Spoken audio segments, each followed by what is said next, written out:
a fountain of wisdom in these politically uncertain times. Ndu Oko, Nigerian by birth, Kenyan by choice, communications expert, Pan-Africanist, a truth seeker and believer in people power, and Eric Latin, agent provocateur, the man in the chair, seasoned journalist, news hound, a man who believes in punching up, not down. This is the Situation Room, the only way to start your day. And welcome to the Situation Room. If you're just joining us, asante sana for tuning in. We are live on Spice FM, on KTN Home, KTN News, on YouTube and Facebook and X and TikTok and Radio Garden across the globe. Karibuni sana. Do you have 9,950 shillings? That's what you need to get a comprehensive medical checkup at the Aga Khan University Hospital, any of their clinics. A comprehensive medical checkup. You know, when you go in there and you're like, please, I just want to get a checkup. Why is a checkup important again, CT? Well, one of the things you would like to know is just how well you are. And with that statement, there is the unstated how unwell you might be. Yes. Just because you feel fine doesn't mean that you are fine. Prevention, they say, is better than cure. When you go for a comprehensive test, you then have a very, very clear idea of your health status. You know whether you are free of diseases, you are free of any impending illnesses, or if you do have an illness, there's a likelihood you'll get it at its early stages. Yep. And that makes it easier for you to actually ensure that you get treatment for it. It's really that simple. It's that simple. Yes. And you can get this at any Aga Khan University Health clinic. Yes. Wherever you are. The one nearest to you is where you go to. Redemptor Miski maneno yote. Yote. Yeah. Redemptor Mwikali is our guest for the next hour. She's a human rights defender. So Redemptor, it's important to get medical checkup. And they say at least once every year is important. Don't wait until you go to the hospital. No. Just go and get a medical checkup. They say once every year so that you know what you're dealing with. Yes. And as you go there, then you'll find, the medics there. They'll walk you through what you need to think about. They'll talk about, let's talk about your lifestyle. What are you eating? What do you eat? How can you maybe work on your diet, your exercise regimen? What are you doing? It's important to exercise. How much water do you take? You see, like the way City takes a lot of water.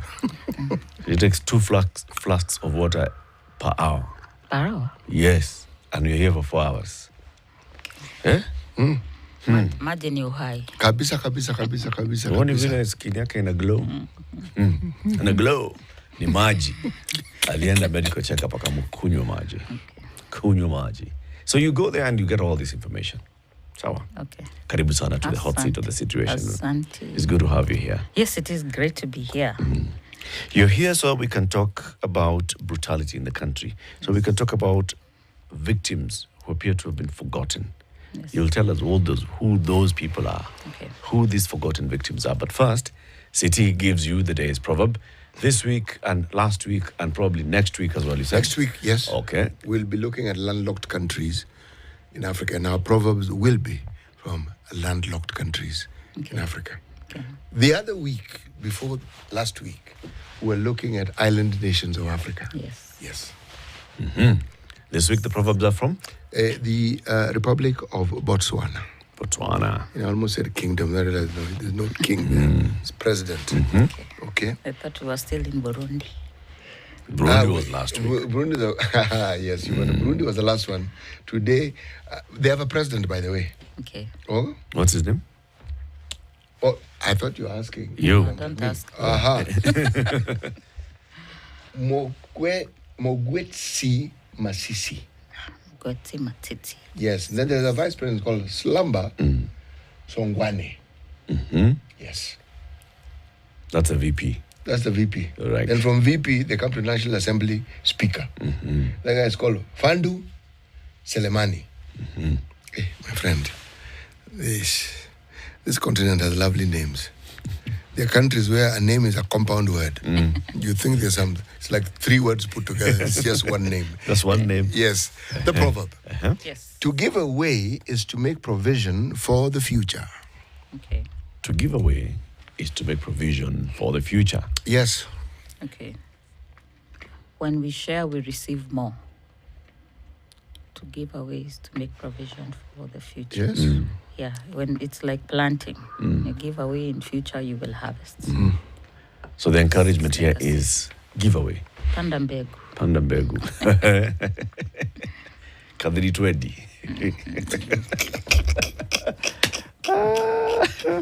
Okay. Redemptor, who are these forgotten victims? It is very unfortunate. Every cycle, I think of election, we have these Kenyans who are dissatisfied. They go and make some noise. They are meted with violence. People talk about it for a while. The media rush is there. Picks a few who are going to be the poster of that violation.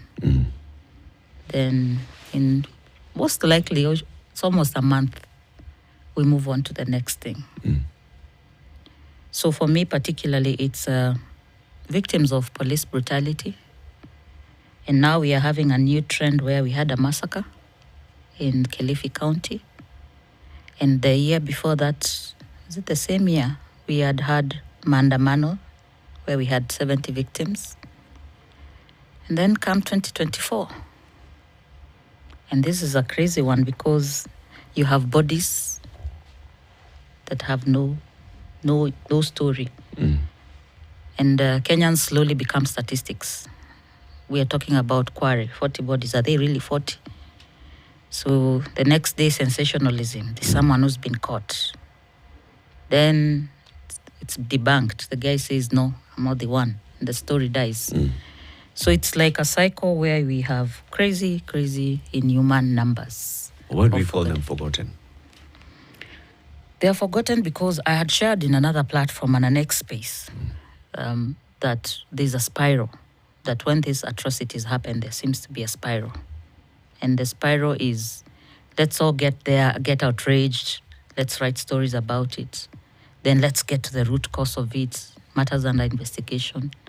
And then in this particular, the two particular cases are followed for almost a year. We need DNA to know who these people are. And 1 year down the line, no DNA.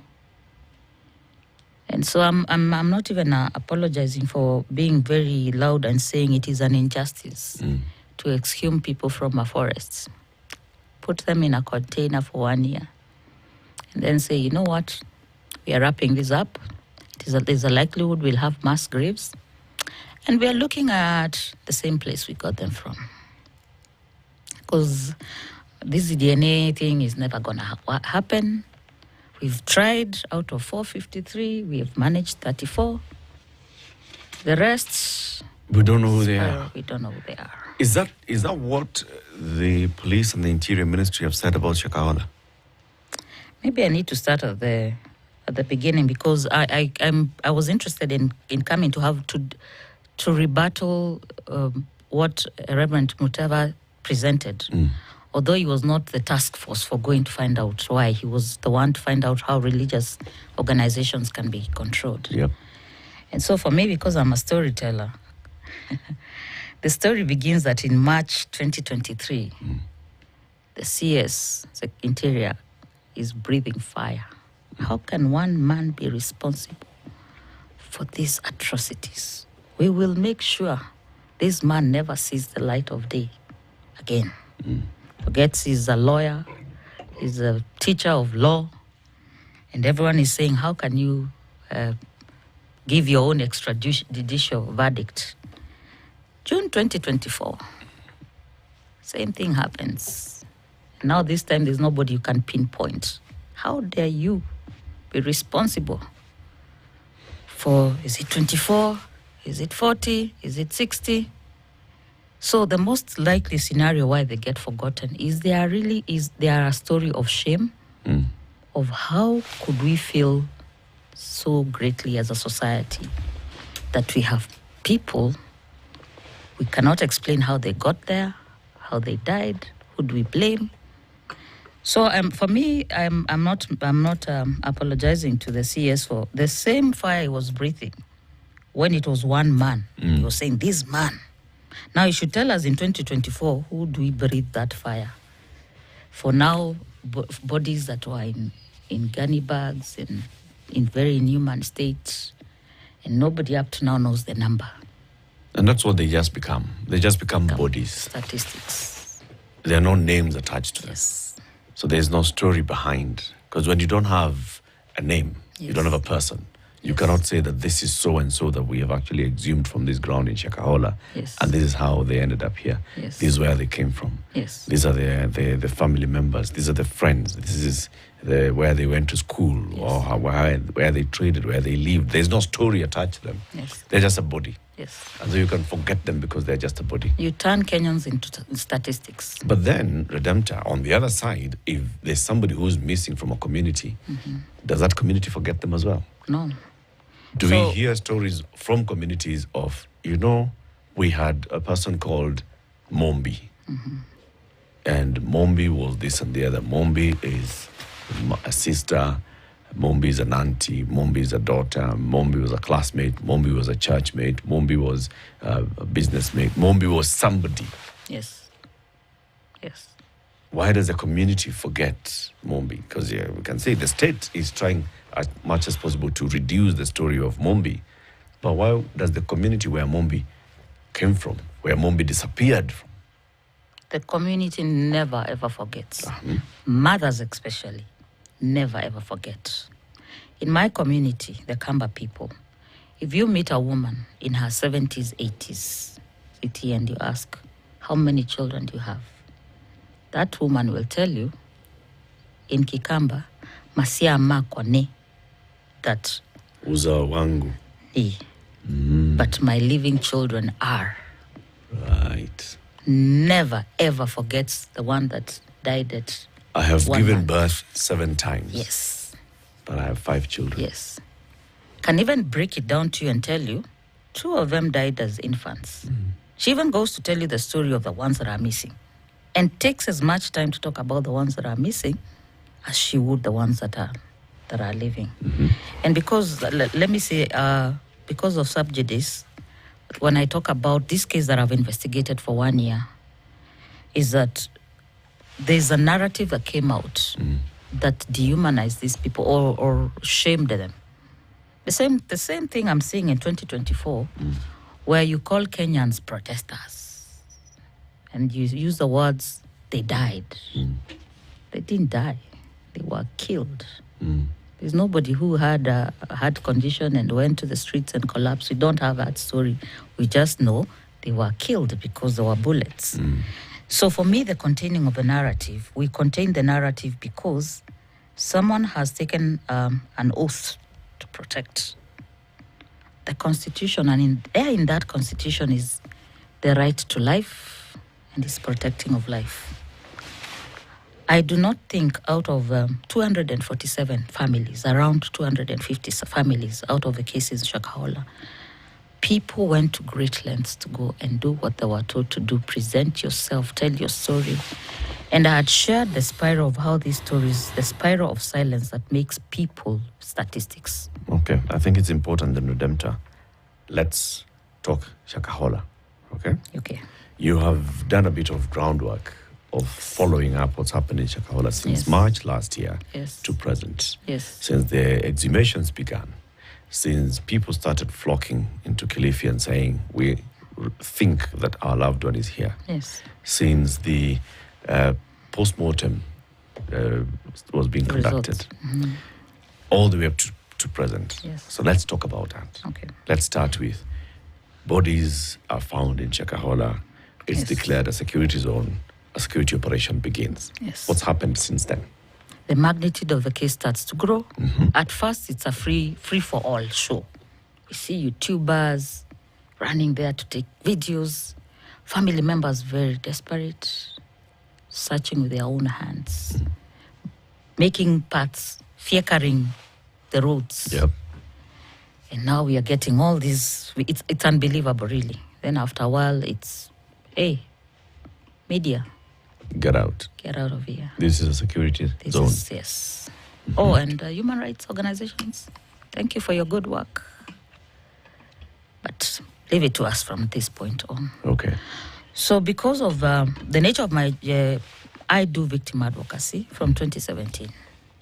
And in 2017, I wanted to document what a family goes through from the day your child is shot in Mathare. How long does it take? So when Shakahola happened, as a writer and as a victim's advocacy, I said, I will die on this hill as a writer, documenting the stories, because so that what has been happening all these years, people die and they are turned into reports. There are very many reports. 2023, the killings that happened because of Maandamano, there are reports. There are very many good organizations with reports.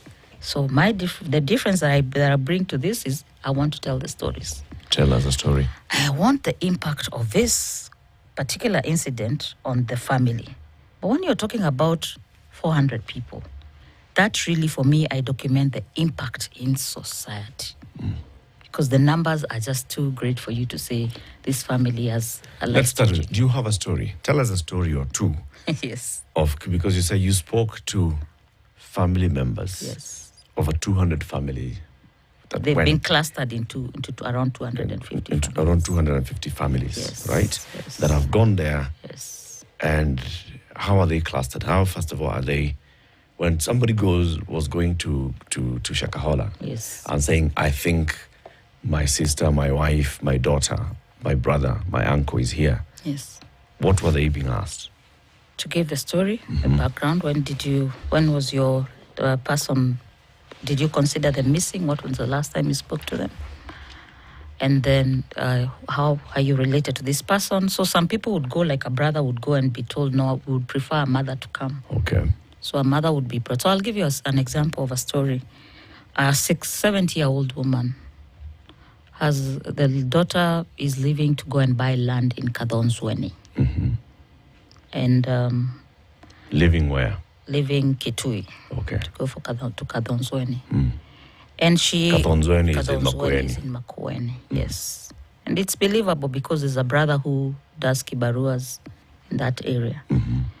The day they are leaving, they actually pack them off. They say, well, we've sold the property, we have sold the home, but you can take the mabatis, you can take the furniture, and you go to Kadhonzweni and tukifika utatuambia. And then the case breaks, and you're looking at, the last time I spoke to this person was just during this incident. So you arrive and you're told, you're cancelled, you go through counseling, then your DNA is taken, you're given a number, and you're told, don't call us, we will call you. And a year goes by, and all you can rely on is KTN News Today will tell us. You're telling us a story of this. How old is this woman? 70. So the 70-year-old woman. She is missing 6 of her family members. These are the ones who moved from Kitui To Kadhonzweni. to Kadhonzweni. Yes. Did they ever arrive in Kadhonzweni? There was What no- does she know? Now you start to retrace the steps and realize you never saw a picture of a land they moved to. You stopped hearing from them. So there was never, you send people to Kadhonzweni. It's not a very big area. Go and ask around. See a family that came here. Because you're in shock. You're not believing that your people could be that story that is coming from Kilifi. So that story... How long had they been missing before this woman then got her alarm bells ringing? Never missing, because they were in touch. There was a chama to be paid. They paid for the chama while they were in Kadhonzweni. So you don't... So they were in communication? Yes. Okay. Yes. What triggered her to go to... It's The story breaks when you sending realize... people, Yes. and I want you to tell, because you're telling us this story of this one as a story, yes, right? Yes. After hearing stories of bodies that are being exhumed Yes. in Kilifi, Yes. and they're related to some religious beliefs, Yes. what triggered this woman to think that her family could be among those in Kilifi? Because there's a relative now who comes in the picture, who is the one who is adversely mentioned and has survived. And says, yes, we were together, and no, there was no Kadhonzweni, but I do not know where they are. And sticks to that story. That was a recurring theme of survivors saying, I don't know what happened. They don't know what happened. They are survivors. Yes. So this thing that they don't know, what exactly is it that Where they the don't other know? family members are. They came together with these people. Yes. And there is no explanation as to when they came together and they got there, what happened. Yes. There's no explanation. There's no explanation. Well, you heard the story. So is it no explanation in that they seem to be shell-shocked and they don't know what is happening around them? Or it's something they'd rather not talk about? It's something they would rather not talk about. It seems to be a vow of silence. We are never going to say what happened there. Because they're survivors, they believed what they were doing. They're so refusing to share more information. Yes. All right. So this elderly woman then goes there and she reports and says, I suspect that my family members could be in these grounds. Yes. Who does she talk to? Is she talking to police? Yes. Is she talking to Red? Report officially to the station that your person is missing. So they take your DNA sample Yes. and they keep it. Yes. Okay. And so after you then go and officially report, what was she told? We will now just wait. So go back home. Go back home. We'll be in touch. We'll be in touch. Then the next thing you see is a task force by the Senate. So these ones are going to tell Kenyans what happened. As all these things are supposed to be going on in the same time. The rescue is still going on, so there's a lot of hope. People really do have a lot of hope that maybe mine escaped, maybe they were really in Kadhonzweni. So your best bet is that DNA result. Then find other survivors and ask them, do you know if you saw this person? Actually, when I started the story, I said there was no order when this happened. And so there was a possibility the surviving children could be shown pictures. Did you see this one? Did you see this one? Did you see this one? The reason why I focused on the human aspect of his story and just tell me your story was because I knew when I followed the official way of verify the missing people, how many people are missing, the data was protected by law. Yeah. So the only chance of us matching is we have 400 bodies. How many people have reported their people missing? So if you rely on the media is more likely to get the figures at 600. So you're like, okay, so 600 tutatoa kwa hii hesabu. So your best bet is the system will work for you. They took your DNA after 2 months. A few would call and say, any news, any news, any news. So finally they were like, okay, there are some DNA results that are out and they are about only matched 34. Let's take a break. 28 minutes to 8. Our guest this morning is Redemptor Mwikali. She's a human rights defender. She's here to talk about the forgotten victims. And there are many forgotten victims, post-election violence. There are many that are forgotten. In every election cycle, there is violence in many aspects of our society where people just die and they appear to be forgotten. Bodies showing up in rivers, in dams. All these are victims. Who are they? Their stories need to be told.